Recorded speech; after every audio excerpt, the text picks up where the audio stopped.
High court की स्थापना के 25 साल पूरे हो गए हैं। इस अवसर पर शनिवार को हाईकोर्ट परिसर में रजत जयंती समारोह का आयोजन किया गया। राज्यपाल रमेन डेका और मुख्यमंत्री विष्णुदेव साय ने कार्यक्रम में शिरकत की और न्यायिक महोत्सव का उद्घाटन किया।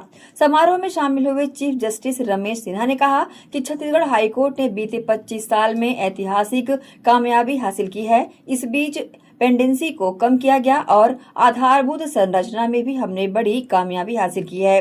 केंद्रीय राज्य मंत्री तोखन साहू ने कहा कि पिछले 25 साल में हमने न्याय को आम लोगों तक पहुंचाने में कामयाबी हासिल की। देश की न्याय व्यवस्था के प्रति जनता की आस्था अटूट है। कार्यक्रम में तेलंगाना हाईकोर्ट के chief justice P Ram Koshi, Chhattisgarh high court के पूर्व जज मनिंद्र मोहन श्रीवास्तव भी मौजूद रहे।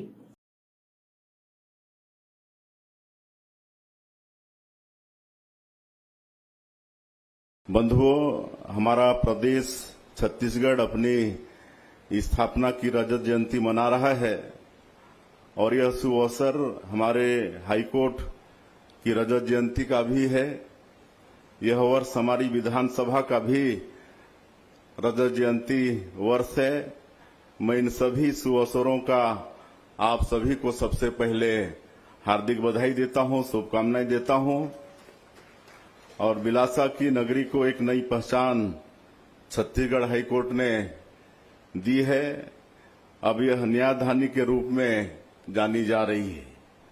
आज इस शुभ अवसर पर हम भारत रत्न पूर्व प्रधानमंत्री एवं हमारे राज्य के निर्माता श्रद्धेय श्री अटल बिहारी वाजपेयी जी के प्रति भी कृतज्ञता ज्ञापित करते हैं, जिनकी दूरदृष्टि से छत्तीसगढ़ राज्य एवं छत्तीसगढ़ उच्च न्यायालय की स्थापना संभव हो सकी।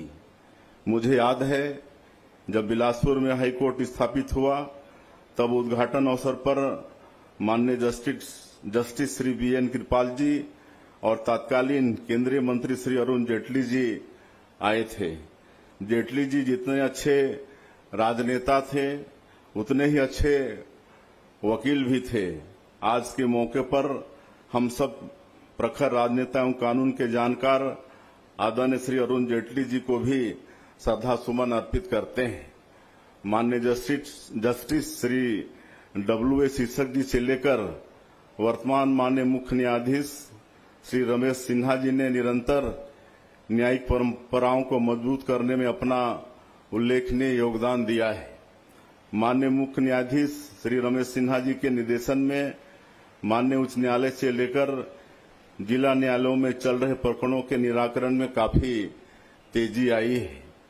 इंफ्रास्ट्रक्चर और संसाधन की उपलब्धता के साथ ही अन्य किसी भी जरूरत के समय हमारी सरकार हमेशा आपके साथ खड़ी है।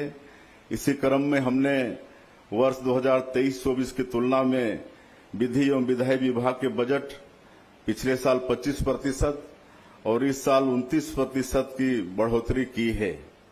यह पूरे प्रदेश के लिए गौरव की बात है कि इस पीठ के न्यायाधीश justice Shri H L. Dattu, justice Shri Navin Sinha, justice Shri Abhay Manohar Sapre, justice Shri Deepak Gupta और जस्टिस श्री प्रशांत कुमार मिश्रा जैसे न्यायाधीश देश के सर्वोच्च अदालत तक पहुंचे हैं।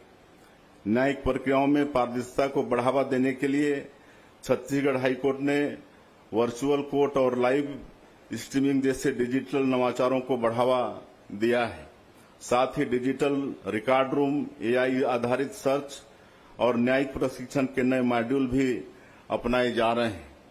अपने 25 वर्षों की इस गौरवशाली यात्रा में छत्तीसगढ़ हाई कोर्ट ने ऐसे लैंडमार्क फैसले दिए हैं जो देश भर में नजीर के रूप में प्रस्तुत किए जाते हैं।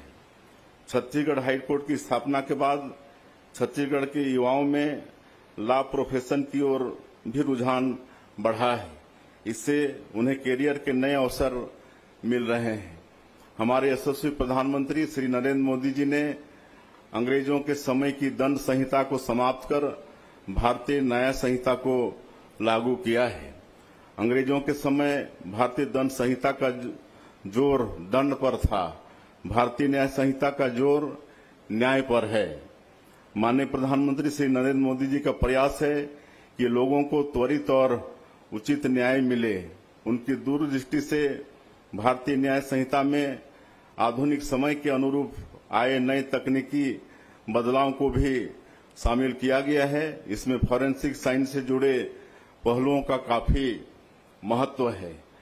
लोगों को त्वरित और सुलभ न्याय मिल सके, इसके लिए न्यायपालिका को मजबूत करने समय समय पर जो अनुशंसाएं की गई, उनका बीते एक दशक में प्रधानमंत्री श्री नरेंद्र मोदी जी के नेतृत्व में प्रभावी क्रियान्वयन हुआ है।